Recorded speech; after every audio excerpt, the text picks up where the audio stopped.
ఇప్పటి వరకు లేదు. ఒకటి గుర్తుపెట్టుకోండి, లోకంలో అన్నిటికన్నా కష్టం ఏమిటో తెలుసా అండి? చాలా చాలా కష్టం ఏమిటో తెలుసా? చచ్చిపోవడం. అందుకే మనం పూజ చేస్తే అనాయాసేన మరణం వినా దైన్యేన జీవితం అని అడుగుతారు. ఈశ్వరుడు ఏం చేస్తాడంటే, అందుకు కదండి సనాతన ధర్మంలో మృత్యువు దేవత అయింది, మృత్యుదేవత అంటారు. ఆవిడ తీసుకోలేదనుకోండి, ఆవిడ నేను పట్టుకెళ్ళనండి అప్పుడేందనుకోండి, అయిపోయిందే వాడి పని.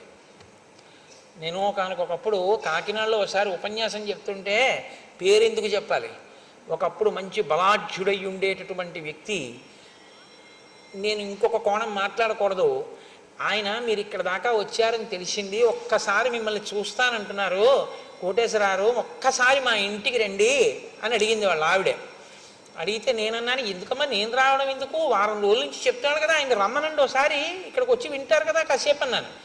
అంటే ఆవిడంది ఆయన రాగలిగిన స్థితిలో లేరు అసలు, ఆయన ఇప్పుడు మంచం మీద ఉన్నారండి. అంటే నాకు జాలేసింది, అయ్యో అటువంటిప్పుడు మనం వెళ్ళడానికి భేషజం ఏంటి, ఏదో ఇక్కడికే రావచ్చు కదా అన్నాను. కానీ ఆయన నన్ను చూడాలి పాపం మంచాన ఉన్నారంటే నేను వెళ్ళాలి కదా అమ్మ, రేపు వచ్చి తొందరగా వచ్చి మీ ఇంటికి వస్తాను. తొందరగా వచ్చి వాళ్ళ ఇంటికి వెళ్ళాను. వెళితే ఆవిడంది, నేను ఆ మేడ మీదకి తీసుకెళ్తున్నారు నన్ను, ఆయన ఉన్న గదిలోకి తీసుకెళ్తాను. ఆవిడంది, అయ్యా ఏమనుకోకండి మీ ఉత్తరీయం తీసి కొంచెం ముక్కుకు అడ్డంగా కట్టుకోండి అన్నారు ఆవిడ. అంటే నేను తెల్లబోయాను, ఎందుకమ్మా కట్టుకోవడం ఎందుకన్నాను, మీరు లోపలికి దాకా రాలేరు అన్నారు ఆవిడ.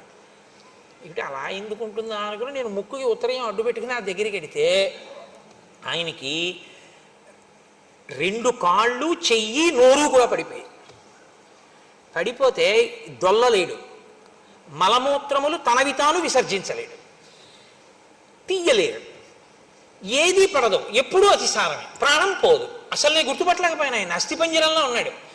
మలమూత్రములు వెళ్ళి వెళ్ళి వెళ్ళి వెళ్ళి మొత్తం ఆ గదంతా వాసన పట్టేసింది. 10,000 ఇస్తానన్నా ఎవ్వరూ మేము పనిచేయమన్నారు. అన్నం లేకపోతే ఎక్కడో సత్రంలో తింటాం కానండి మేము చేయమన్నారు. కాబట్టి ఇప్పుడు భార్య కూడా వెళ్ళి చేసే పరిస్థితి కాదు.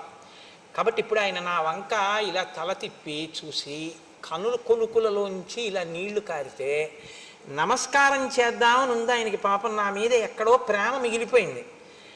చేతులు లేవు, నమస్కారం చేయలేడు. కనుకొలుకుల వెంట ఇలా నీళ్లు కారిపోతుంటే ప్రయత్నపూర్వకంగా నేను అయ్యయ్యో ఏం పర్వాలేదు అందామని 1-2-3 అడుగులు వేయిపోయి ఆగిపోయాను హఠాత్తుగా. ఎందుకో తెలుసా అండి, పురుగులు పట్టాయి అప్పటికే. శవం చాలాసేపు ఒక చోట ఉంటే చలికంపులా వస్తుంది, అటువంటి చలికంపు గదంతా. 2 అడుగులే వేయగలిగాను నేను. ఇంకా వెళ్ళలేకపోయాను.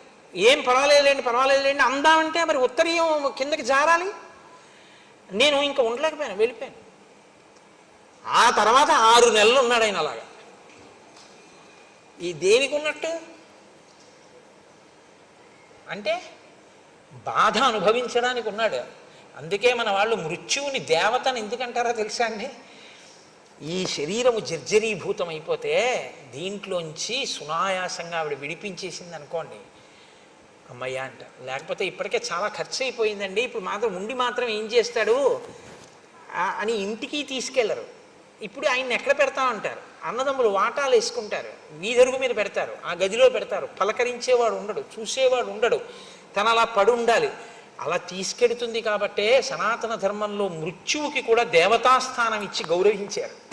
కాబట్టి వెళ్ళిపోవడం అనేటటువంటిది అంత తేలిక కాదు. రావణ ఏదో అనుకుంటున్నావు, నీ ఒక్కడివి వెళ్ళిపోతాను అనుకుంటున్నావా? సీతమ్మ జోలికెడితే ఇంత భోగం అనుభవిస్తున్న లంక వెళ్ళిపోతుంది అన్నాడు. నిజంగా ఆ ఒక్క మాట కొంచెం జీర్ణం అయ్యి ఉంటేనండి రావణుడికి,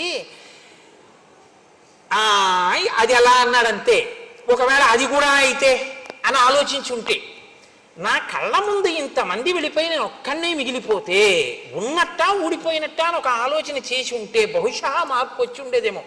అసలు వినడం అన్న గుణం లేదు కదండి, ఇదే అది వద్దు ఎక్కడ. అందుకు కదండి మహానుభావుడు సులభాహ పురుషారాజంచరతం ప్రియవాదిన అప్రియస్యకు పత్యస్య వక్త శ్రోతాచ దుర్లభ అంటూ మొదలెట్టాడు. ఏమి మారీచుడండి మహానుభావుడు. కాబట్టి నాశనం అయిపోతుంది రా లంక, నా మాట విను, వెళ్ళకు సీతమ్మ జోలికి. పరదార జోలికి వెళ్ళి బాగుపడిన వాడు లేడు. అంటే పరదార జోలికి వెళ్ళావో అంత తొందరగా మృత్యువు రాదు, అప్పుడు వస్తుంది. అప్పుడు ఈశ్వరుడు ఏం చేస్తాడంటే తీర్పు స్థానంలో కూర్చుంటాడు, తీయడు, ఉండి ఉపయోగం ఉండదు, అప్పుడు అనుభవంలోకి వస్తుంది పాపం. ఎవరు చూసేవాళ్ళు, అమ్మో సీతమ్మ సుందరకాండలో మాట్లాడుతుంది, ఇంకా వాతలు పెట్టేస్తుంది ఆవిడ, అయితే మాత్రం ఆయనకి అంటిందా? కాబట్టి భవస్వదార నిరత స్వకులం రక్ష రాక్షస మానం బుద్ధించ రాజ్యంచ జీవితం చేష్టమాత్మన కలత్రాణి చ సౌమ్యాని మిత్రవర్గం తథైవచ యదిచ్ఛసి చిరం భోక్తం మాకృధా రామ విప్రియం. నీ దార యందు, నీ భార్యల యందు నువ్వు తృప్తి పొందు, నీ కులాన్ని నువ్వు రక్షించుకో, నీ యొక్క గౌరవాన్ని నువ్వు కాపాడుకో, నీ బుద్ధిని సక్రమంగా ఉంచుకో, నీ రాజ్యాన్ని కాపాడుకో, నీ జీవితాన్ని కాపాడుకో. కలత్రానికి సౌమ్యాన్ని, నీ యొక్క భార్యలతో నువ్వు సంతోషంగా ఉండాలని నువ్వు కోరుకుంటే, మిత్రవర్గం తథైవచ, నీ మిత్రులు సంతోషంగా ఉండాలని కోరుకుంటే, యదీచ్ఛసి చిరం భోక్తం, నువ్వు చాలా కాలం ఇలా సుఖాలు అనుభవించాలనుకుంటే, మాకృధా రామ విప్రియం, రామునికి మాత్రం అపకారం చేద్దాము అని ఎప్పుడూ అనుకోకు. నేను ఒకప్పుడు మృగరూపాన్ని దాల్చి ఇంకొక ఇద్దరు మిత్రులతో కలిసి రాముడు అరణ్యవాసం చేస్తుండగా వెళ్ళాను. రాముడు కూర్చుని ఉన్నాడు.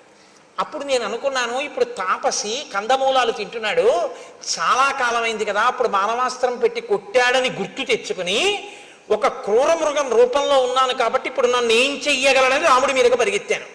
తాపసం నియతాహారం సర్వభూత హితేరతం సోహం వనగతం రామం పరిభూయ మహాబలం.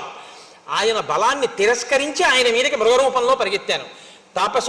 తాపసోయమితి జ్ఞాత్వా పూర్వవైరమనుస్మరం, అప్పుడు నన్ను అస్త్రం పెట్టి కొట్టినటువంటి విషయం నా జ్ఞాపకంలో ఉంది, ఇప్పుడు ప్రతీకారం తీర్చుకుందామని వెళ్ళాను. అభ్యదానం హి సంక్రుద్ధ తీక్ష్ణ శృంగో మృగాకృతి, నేను వాడి అయిన కొమ్ములతో మృగరూపంలో ఉన్నానప్పుడు.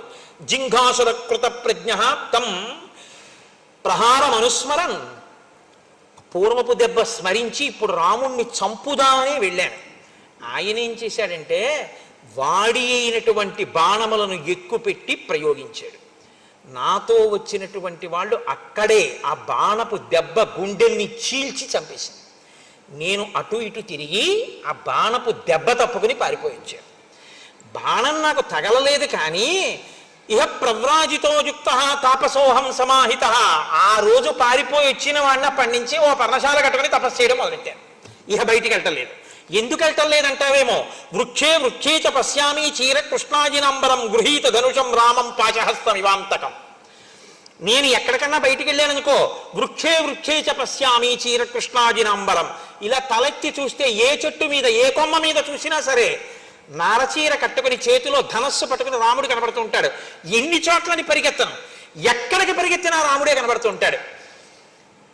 అంటే ఆయన భయంతో ఈ స్థితిని పొందిన ఆయనకి మాత్రం రామదర్శనం అవుతోంది. ప్రతి చోట రాముడే కనపడుతున్నాడు. వనం కనపట్టలేదు, రాముడు కనపడుతున్నాడు. విశ్వం కనపట్టలేదు, విశ్వనాథుడు కనపడినట్టు, లోకము స్థానంలో లోకేశ్వరుడు కనపడినట్టు ఆయనకి రాముడే కనపడుతున్నాడు. కానీ భక్తితో మాత్రం కాదు.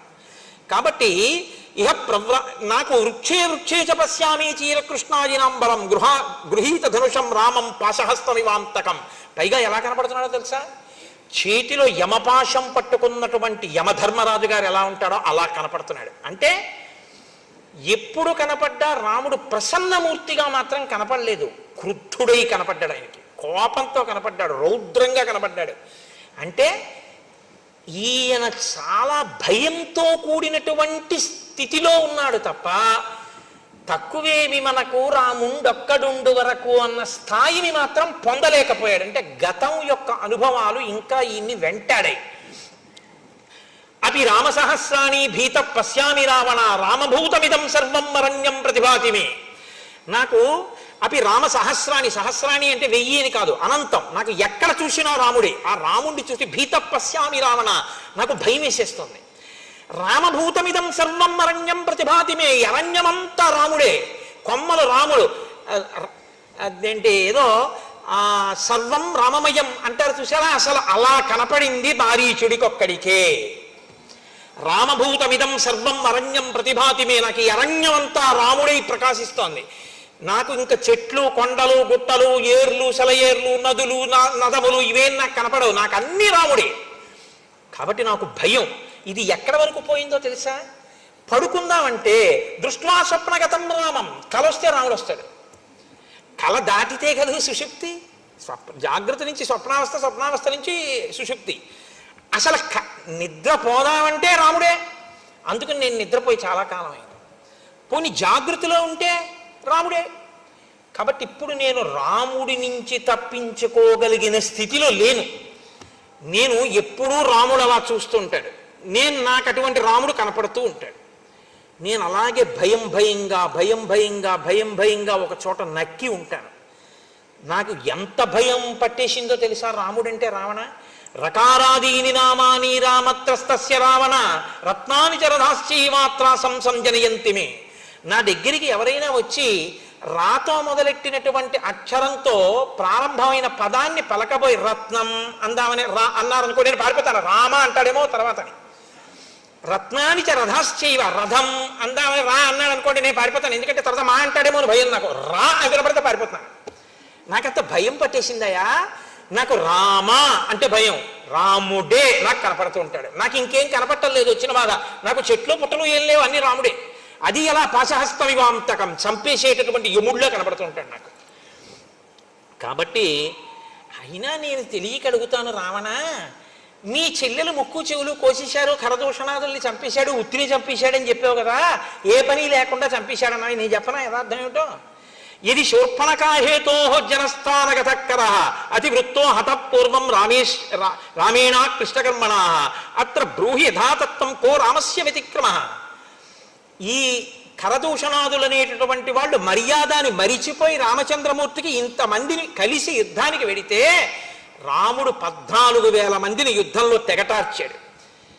శూర్పణక యుక్తాయుక్త విచక్షణ మరిచిపోయి రాముడి దగ్గరికి వెడితే ముక్కు చెవులు కోశాడు తప్ప అసలు విషయం తెలుసుకోకుండా